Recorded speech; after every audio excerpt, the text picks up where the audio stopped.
আমাদের কিন্তু খিচুড়ি খাওয়াতে কোনো অনীহা নেই। দেখেন আমাদের বাসার সবাই কত পছন্দ করে। ২ দিন আগেও কিন্তু আমি ভুনা খিচুড়ি, গরুর মাংস রান্না করছি। এখন কিন্তু অনেক বড় পাতিলে রান্না করছি খিচুড়ি। আসসালামু আলাইকুম, কেমন আছেন সবাই? আশা করি যে যেখান থেকে দেখছেন সবাই অনেক ভালো আছেন। আলহামদুলিল্লাহ আমরাও ভালো আছি। তো এই যে আজকে হচ্ছে ব্রয়লার মুরগি দিয়ে খিচুড়ি রান্না করব।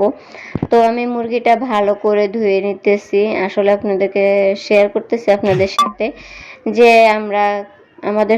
আমাদের বাসার সবাই অনেক খিচুড়ি অনেক পছন্দ করেন।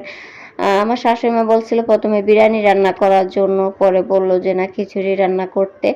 তো এই তো আমি সব রেডি করে এখন রান্নাটা বসিয়ে দিলাম। তো এখন এই তেলের মধ্যে একটু পেঁয়াজটা একটু ভেজে আমি এর সাথে তেজপাতা, এলাচি, দারচিনি সব কিছু দিয়ে দিলাম, দিয়ে আর একটু ভেজে নেব। ভেজে আমি এখানে সব মশলা একসাথে দিয়ে দিব, আদা বাটা, রসুন বাটা, জিরা বাটা দিয়ে দিতেছি। আর মশলা আমি একটু বেশি করে দিব, কারণ আমি একবারে রান্না করব এই মশলার মধ্যে আমি আবার খিচুড়িটা রান্না করব, তাই আমি একসাথে দিয়ে দিতেছি, আলাদা আর কোনো খিচুড়ি বসাবো না। মুরগির মাংসর সাথে আমি আবার চাল ডাল দিয়ে দিব। তো এখানে হচ্ছে আমি আবার হলুদ গুঁড়ো, মরিচের গুঁড়ো, লবণ দিয়ে দিতেছি, দিয়ে আমি মশলাটা ভালো করে কষিয়ে নিতেছি।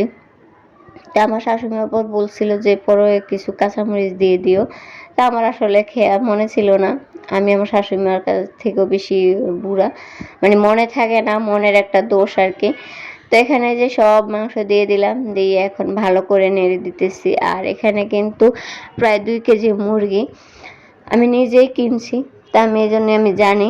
তো এটাকে ভালো করে কষিয়ে নিব, কষিয়ে কিন্তু আমি এই মাংসটা তুলে নিব। ভাবছিলাম এই পাতিলে রান্না করব, পরে দেখি পাতিলটা ছোট হয়ে যায়, তার একটা বড় পাতিল নিয়ে নিলাম এই যে।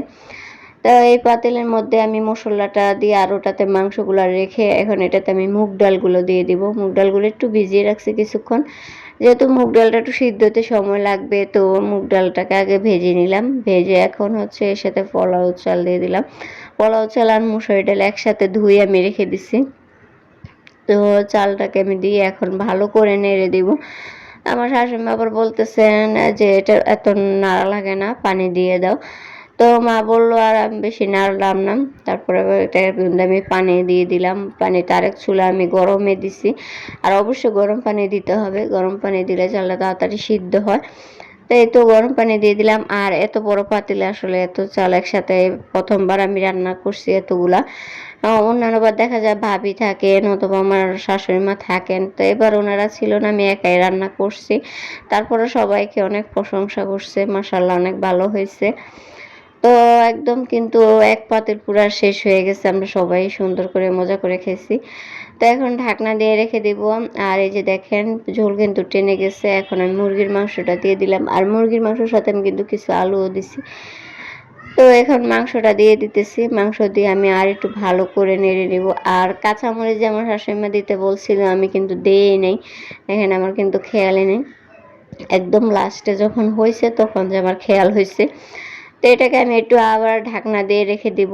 আর আমার ভিডিও যদি অবশ্যই আপনাদের ভালো লেগে থাকে, লাইক কমেন্ট শেয়ার করবেন। আর যারা ইউটিউব থেকে দেখবেন অবশ্যই চ্যানেলটাকে সাবস্ক্রাইব করবেন। আর যারা ফেসবুক থেকে দেখবেন তারা অবশ্যই ফেসবুক পেজটা ফলো করবেন। সবাই পাশে থাকবেন। আর আমাদের একজনের আসলে আরেকজনের পাশে থাকাই উচিত, নতুবা কিন্তু আমরা সবাই এগিয়ে যেতে পারবো না। তো খিচুড়ি কিন্তু আমার রান্না হয়ে গেছে, যে দেখেন একদম সুন্দর হয়েছে। আর আমার শাশুড়ি মার উকিল মেয়ে, উনি হচ্ছেন আপা, আমাদের এই বাটিতে করে হচ্ছে নিরামিষ দিছিল, তো ওনার বাটিতে করে দিতেছি। তো সবাই ভালো থাকবেন, আল্লাহ হাফেজ।